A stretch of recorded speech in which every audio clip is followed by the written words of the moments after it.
This is No One Left Behind by Cosmic Ace. Chapter 3. He's not dead, I promise. Summary. No one dies in this story. It's forbidden. Edit. This has been brought to my attention that this needs an addendum, so ahem. No major characters will die in this story. Izuku actually enjoys school now. He's eager to leave the house just to get there early and wait for his friend. That was something he wasn't entirely used to yet, having an actual friend. One that didn't pick on him and call him useless. Shinso might be really quiet, but that was okay. Izuku could tell he was listening, even if he didn't say anything. It was nice to have someone who listened for once. Mama and Dad didn't count. They met under the same tree every day at recess. Izuku discovered Shinso's favorite animal was a cat, and that he always stopped to pet the strays on his way home. He also learned that his first name was Hitoshi. Izuku asked if he could call him Toshi. Shinso blinked at him with wide eyes before nodding, and very quietly asking if he could call him Zu. Izuku's smile rivaled the brightness of the sun. It didn't budge for the rest of the day. That's how it went for a week, and then a month, and then 3 months. They were content with their time under the tree. Kids didn't pick on them often, not since they had become friends. Whispers followed the 2 kindergartners down the hallways, though that wasn't unusual. People say to leave them alone for fear of the other seeking revenge. Izuku had proven to be a fierce fighter despite being so small. His dad had taught him well, and every new move he showed Izuku was practiced until it was perfect. Izuku briefly wondered how his dad knew how to fight so good. He just shrugged and kept working. He had probably just taken a lot of classes, since Dad couldn't sit still for long, just like Izuku. School ended for the time being, as winter break started. There wasn't much snow on the ground, but there was enough for Izuku and his dad to have a mini snowball fight. Mama watched from the window of their apartment, with a smile on her face. The 2 left for a nearby park after having lunch, to get out their energy before it got too cold again, Dad said. Mama stayed to clean up the house and get some of her paperwork done. Izuku thinks that's what she was doing anyway. Most things lawyers did was confusing to the 5-year-old. Izuku gleefully ran almost the entire way, doubling back to check on his dad every once in a while. He saw she laughed each time, making sure to at least keep Izuku in his sight. It reminded him of an overexcited puppy. Once actually at the park, Izuku dragged his dad off to go exploring with him. Sure, he had been to this forest before, but not in winter. Not when all the trees were bare and the snow dusted everything. A few of the bushes still had leaves, but most of them were twigs. It was beautiful, mystical, absolutely perfect for an adventure. Izuku decided they were on a mission. 2 knights that were searching for an enchanted item to melt the forest that had been frozen for forever now. Braving snow and wind, all for the glory of their queen. They were looking for a pretty rock to bring back to Inko. He told his dad as much, and Dad immediately fell into character. He grabbed a stick to act as a sword. Izuku giggled and then did the same thing. They ventured into the woods, sword held high and shoes crunching on the frozen ground. It was everything Izuku hoped he'd do with his dad. And now the knights creep through the frozen forest, still searching for the magic item to melt the ice, Dad narrated, creeping exaggeratedly over the snow. A bush rustled, one that still had leaves. It was probably a rabbit. And as they traveled, they came upon a fearsome beast. Sword up, little knights. Izuku giggled quietly and held up his stick. Closer he crept, his dad in front of him. Slowly, Dad moved away the leaves, expecting a rabbit to leap out the other end and run away. Instead, he froze. Izuku tilted his head and moved closer. His dad didn't stop him. He was hoping to see a rabbit. Maybe a nest of them had made Dad stop. That would have been cool.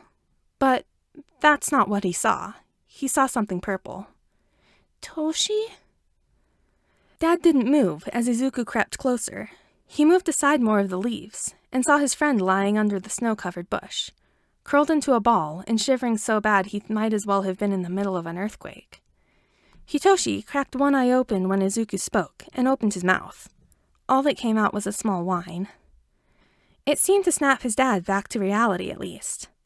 He dove forward and scooped up Izuku's friend. Izuku watched as he unzipped his jacket and wrapped it around Hitoshi, then held Toshi close to his chest. He looked panicked. Izuku had never seen that look on his dad. Okay, it's okay, it's okay, it's okay, he repeated quietly. We'll get you somewhere warm, buddy, all right? Izuku, come on, we have to hurry. Get on my back and hang on tight. Izuku nodded, set his jaw in determination, as much as a 5-year-old could at least. His dad knelt down, letting Izuku clamber on and wrap his little arms around his neck. Once he was back on his feet, Dad started outright sprinting back through the forest. Izuku clung on for dear life. Questions swirled around the boy's head. Why was Toshi out here? Why was he under a bush? Would he be okay? Why didn't he have a jacket on? Where were they going? Was Toshi going to be okay? Izuku didn't make a peep as his dad ran. People gave them weird looks on the streets, but he didn't care. He just wanted his friend to be okay. He did eventually realize they were running back home. For a moment, Izuku wondered why they weren't going to a doctor, but let it go. His dad was smart. He always had a reason for things. Well, almost always. This seems like something he would have a plan for, though. Izuku bounced up and down as his dad took the stairs 2 at a time. He heard neighbors yelling behind them, but his dad didn't seem to hear. Hitoshi still hadn't made a sound. The 3 flew inside the apartment, door slamming against a wall. It probably startled Mama. Inko, we have a problem! Dad hollered, crouching to let Izuku slide onto the floor. Hitoshi was still being held close. Mama came running from the kitchen, questions already on her tongue. She took one look at Izuku, and then to Hitoshi, before rushing off somewhere. Dad took Hitoshi and set him on the couch, still wrapped in his winter coat. Izuku, can you grab me some more blankets? We need to keep your friend warm. Okay, Dad. Izuku quickly pattered off to get more blankets from the hall closet. He remembered Mama saying something about the warmer ones being in there. Dad obviously didn't expect him to walk back with a mountain of blankets as big as him. When he could finally see again, Izuku saw that Hitoshi was asleep. He was curled into a ball in a cocoon of blankets that were on Dad's lap. The 2 were on the floor in front of the fireplace, which was on. Mama, done arranging the blankets, went off to the kitchen for something. Izuku carefully sat himself by his friend's side, leaning his head against his dad's arm. Is he gonna be okay? Izuku asked quietly.